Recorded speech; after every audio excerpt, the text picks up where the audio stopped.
अब तक आपने दूसरे एपिसोड में देखा कि शानी को बिठाकर तन्वी डांस करने चली जाती है। फिर कुछ देर बाद कुछ लड़के आकर उसे जबरदस्ती ड्रिंक कराते हैं, लेकिन तन्वी उसे बचाकर घर ले जाती है। तन्वी शानी को सुबह बताती है कि उसे अथर्व ने बताया था कि शानी मुसीबत में है, तो शानी हैरान होकर उसे देखती है। शानी और तन्वी के हिम्मत को देखकर पूरे क्लास वाले उन दोनों का वेलकम करते हैं। तन्वी के कहने पर शानी अगले दिन अथर्व को थैंक्स करने कॉलेज जाती है। कुछ दिन बाद वही लड़के शानी को लाइब्रेरी में बंद कर देते हैं। उधर शानी के चाचा तन्वी के साथ उसे ढूंढने जाते हैं।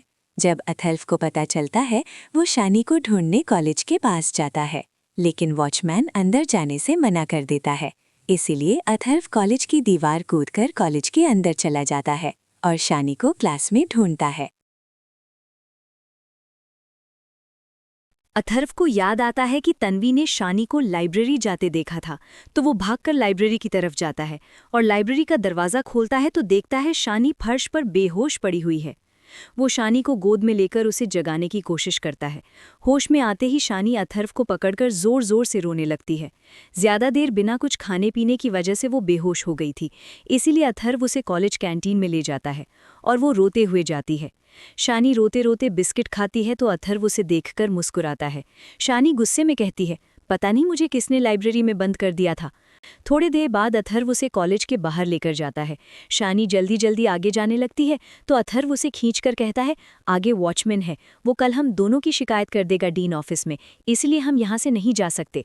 फिर वो शानी को दीवार के पास ले जाकर उसे दीवार कूदने को कहता है, तो वो हैरान हो जाती है और कहती है, दीवार बहुत ऊंची है, और अथर्व ये सुनकर हंसने लगता है।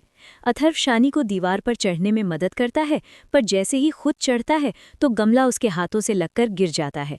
फिर वो जल्दी से दीवार कूदकर दूसरी तरफ चला जाता है और शानी का हाथ पकड़कर वहां से भागता है। कुछ दूर जाने के बाद दोनों एक दूसरे को देखकर बहुत हंसते हैं और अथर्व शानी को उसके घर छोड़ने की बात करता है। फिर अपने बाइक पर उसे पीछे बिठाकर ले जाता है। शानी के चाचा शानी को देखते ही गले लगाकर रोने लगते हैं। शानी तन्वी और अपने चाचा को सारी कहानी बताती हैं। उसके चाचा गुस्सा हो जाते हैं और उन लड़कों की शिकायत करने की बात करते हैं, पर शानी ऐसा करने से मना करती है और अपने चाचा से रिक्वेस्ट करती है कि पापा को कुछ न बताएं। फिर शानी भी सोने चली जाती है और अंकल भी कुछ देर सोचने समझने के 1 घंटे बाद अथर्व को कॉल करके उसे शानी की मदद करने के लिए थैंक्स करते हैं और अथर्व भी मुस्कुराते हुए अंकल से अच्छे से बातें करता है। शानी के चाचा भी अथर्व से बातें करते करते खुश हो जाते हैं और थोड़ी देर बाद आराम से सोने चले जाते हैं। अगली सुबह शानी को कॉलेज आता देख वो लड़के हैरान हो जाते हैं और स्टाफ रूम में शानी के अचानक ऐसे कॉलेज आने की बातें करते हैं। अथर्व उन दोनों की बातें सुन लेता है। वो सारी बातें वरुण और तन्वी को आकर बताता है। तन्वी गुस्से में उन लड़कों को मारने की बात करती है, पर वरुण ये कहकर उसे रोकता है कि इससे शानी को और दिक्कत होगी, अभी कुछ मत करो। फिर अथर्व भी तन्वी को समझाता है कि वो शानी के साथ रहे और उसे अकेले न छोड़े। फिर तीनों एक दूसरे का हाथ पकड़कर वादा करते हैं कि वो शानी को कुछ नहीं बताएंगे। ऐसे ही कुछ महीने और बीत जाते हैं। शानी अब रोज कॉलेज तन्वी के साथ आती और उसी के साथ घर जाती थी, पर अचानक एक दिन तन्वी की तबीयत खराब होने की वजह से शानी अकेले ही कॉलेज गई।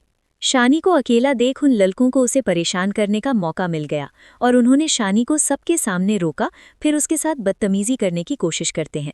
वरुण ये सब देखकर हैरान हो जाता है और कॉरिडोर से भागते हुए जाता है और अथर्व को सब कुछ हैरानी से बताता है। फिर वो और अथर्व गुस्से में भागते हुए कॉलेज कैंपस की तरफ आते हैं और देखकर हैरान हो जाते हैं। अथर्व उनमें से एक लड़के को मारता है और धमकी देता है कि उसकी गर्लफ्रेंड शानी को आज के बाद कोई हाथ नहीं लगाएगा। शानी उसके पीछे खड़े होकर रोती है। अथर्व गुस्से में शानी का हाथ पकड़कर उसे लैब की तरफ ले जाता है। शानी कुर्सी पर बैठकर बुरे तरीके से रोती है और अथर्व उसे शांत करने की कोशिश करता है। शानी रोते हुए कहती है कि मैं आपकी गर्लफ्रेंड नहीं हूँ, और अथर्व ये सब सुनकर हैरानी से अपने गालों पर हाथ रखता है। फिर वो शानी को अपने ओर खींचकर अपने करीब करता है। तब शानी उसे गौर से देखने लगती है। अथर्व उससे कहता है, अब तो मैंने बोल दिया है सबके सामने, और अब से तुम मेरी गर्लफ्रेंड हो, समझी? उसके बाद अथर्व वहां से मुस्कुराते हुए चला जाता है और शानी भी हैरानी से उसे देखते हुए जाने लगती है। शानी उदास होकर घर जाती है। उसके अंकल उसे ऐसे देखकर परेशान होने लगते हैं। शानी अपने कमरे में उदास बैठी हुई थी, तभी उसके अंकल आकर उससे पूछते हैं कि क्या हुआ बेटा। शानी बहाना बना देती है कि उसके कॉलेज में एग्जाम होने वाले हैं, तो इसीलिए थोड़ा परेशान हूँ। अंकल उसे मुस्कुराते हुए समझाते हैं कि देखना, तुम इस एग्जाम में भी टॉप करोगी बेटा, डरो मत। फिर वो वहां से मुस्कुराते हुए चले जाते हैं और शानी उन्हें देखती रहती है।